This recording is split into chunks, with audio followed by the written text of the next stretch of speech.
Yeah, I think there's a lot that goes into it, right? So, well, first off, thank you for having me, Jonathan. It's we've just connected recently through some shared connections at Boodle Box, and so I've really enjoyed seeing everything you're doing, but especially this podcast. And I know we had a little bit of discussion about how could we connect you with some folks who might be good country directors for the U.S. So I'm excited to see where that goes, and I'm just excited to see everything you do. But I think we've got a quick conversation planned for today because we're both in between meetings. It's a busy Friday, but hopefully we can do this again, right? Like we'll probably touch on some things that are kind of in the works right now. So it might be good down the road to kind of come back and talk about how it all turned out. So when it comes to student success, especially in CTE programs, I think part of it's facilities, right? Like you got to have the right people, the right space, the right equipment.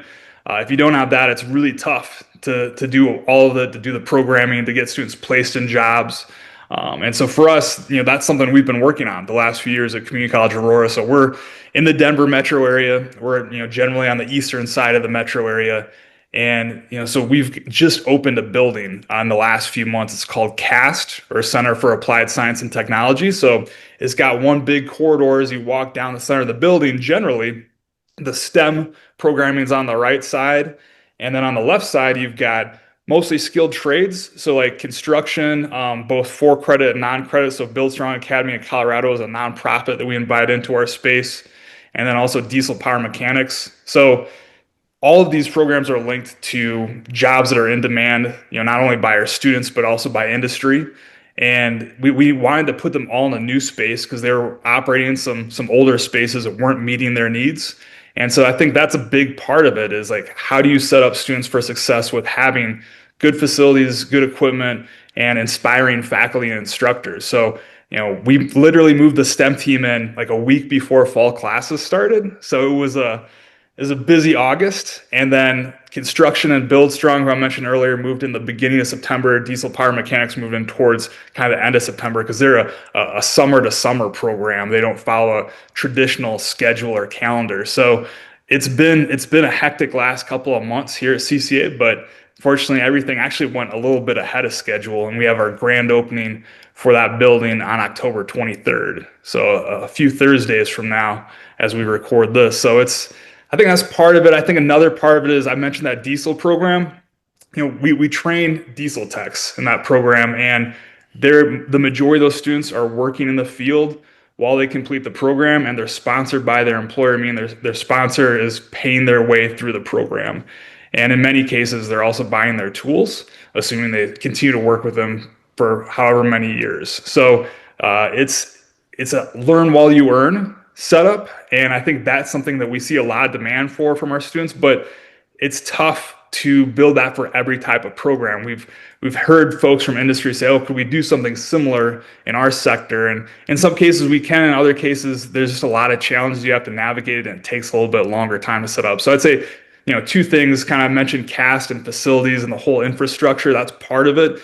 And then the other thing is really those employer connections, and then making sure that students have ways to have a path to a career, but also pay for school while they're going through it. So there's a lot of layers to it, but those are the two I'd touch on the most.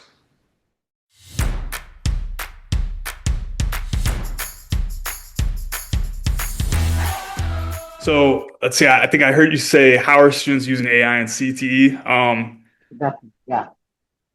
It's interesting because it varies so much from one program to another.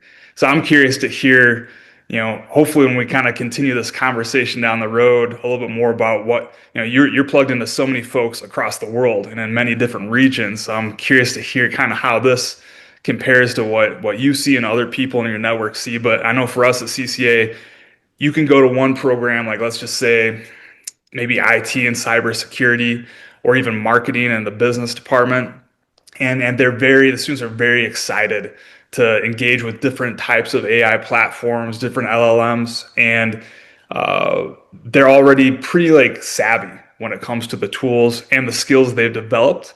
And then you can go to another program where folks are very AI hesitant. They maybe haven't engaged in the platforms as much. They're very skeptical.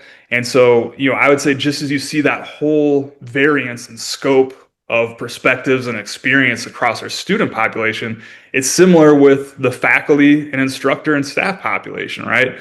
So I will say we've done a few things on that side, the faculty, staff, and instructor side, to kind of get people more on the same level, see some of the same things. Like we did a group read a year ago, last fall, of Ethan Malick's Co-Intelligence book, and I felt like that really helped bring a lot of us together to talk about these complicated concepts. But with students, like when we started doing work-based learning through a platform that's called Ripen, and then embedding some AI skills in the work that students were doing, like not surprising, our business department, very much an entrepreneurial mindset, like spirit of innovation. Like they see in the business sector that these things are happening in real time. And so they see the demand, the need to learn this. And so I'd say the students, faculty, staff, and instructors across the board for the business department really last fall and last spring, so the previous academic year, I mean, they jumped right into it. And so now we're starting to kind of go into the areas where there's been more hesitancy. So one example is I'm teaching a career math class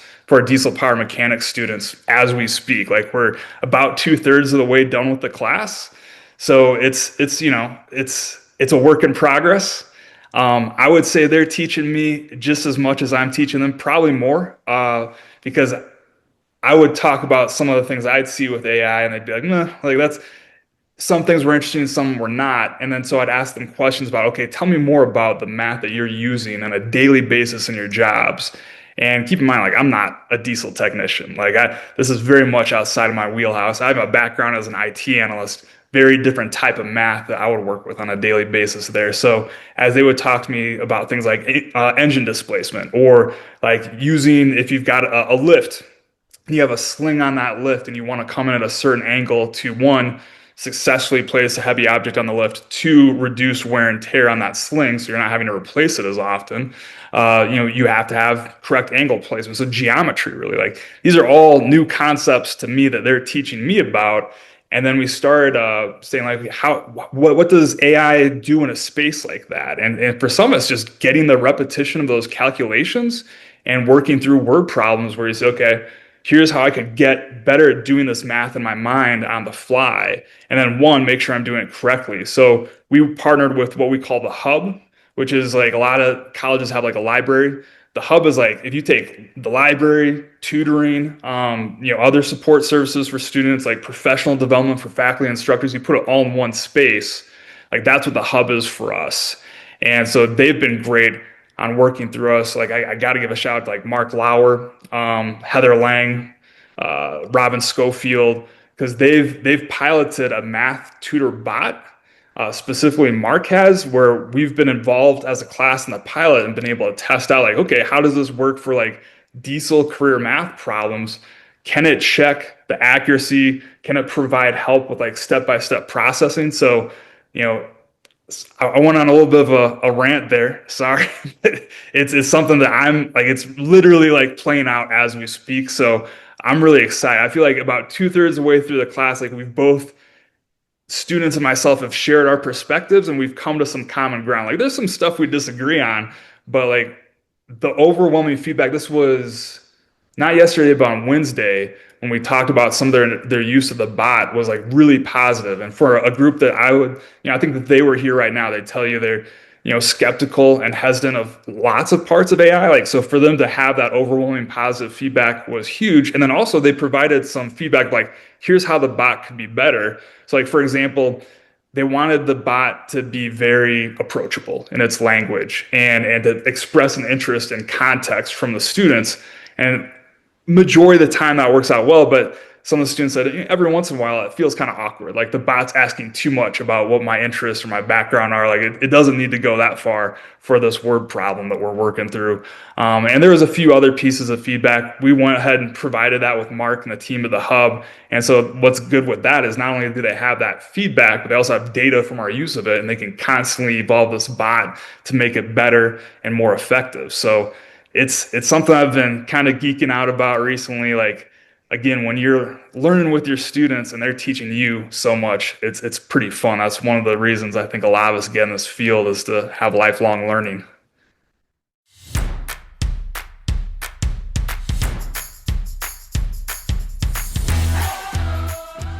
I would say Where to start? I mentioned work-based learning. For Yeah, us, that's a huge thing. Like we see data from students at our college, they want more work-based learning, but then we see data on a national level, also from Ripen, that vendor I mentioned earlier. They're a Canadian-based company, and they work with a lot of different countries, so they're starting to provide us with data on an international level. So we see the demand for work-based learning from students in so many different levels. Historically, for Colorado community colleges, when you think of work-based learning, you think of like apprenticeships, pre-apprenticeships, internships, practicums, capstones. Like these are like some cases course level work-based learning experiences. In other cases, like with apprenticeships, that's a big part of your degree. If it's an apprenticeship-based degree, in other cases, it's for placement into a job and it's separate from a degree, whatever it may look like. Like they're large amounts of contact hours. They're big commitments by multiple entities, including the students. For us, using Ripen has allowed us to scale it down to an assignment level. So we could go into like an intro to business class or a career math class and say, here's one assignment that's work-based learning in conjunction with this employer or this organization. And in some cases, through the Colorado Community College System office, they've actually had examples where it could be paid, right? So it was you're not only doing work-based learning, but you're getting paid for the work that you're doing by that entity or by that business. So that's pretty exciting. It's not something that historically has really been done much, so it's very much a new space, and I don't think it would really be possible without one, a platform like Ripen that has that database of employers and opportunities, because not only can you pull from those, but then other faculty and instructors can look at what's in the database and start to think about, hey, how could I work with this company or organization to do something similar to this project? And then what's been really fun is, we've talked about Boodlebox, like how do you incorporate AI skills and AI tools yeah, into that work-based learning?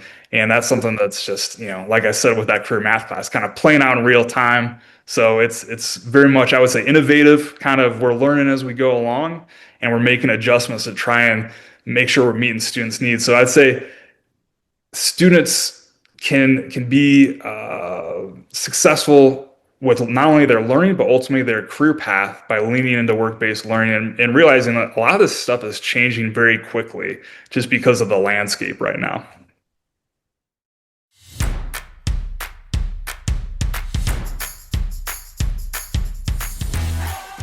National collaboration.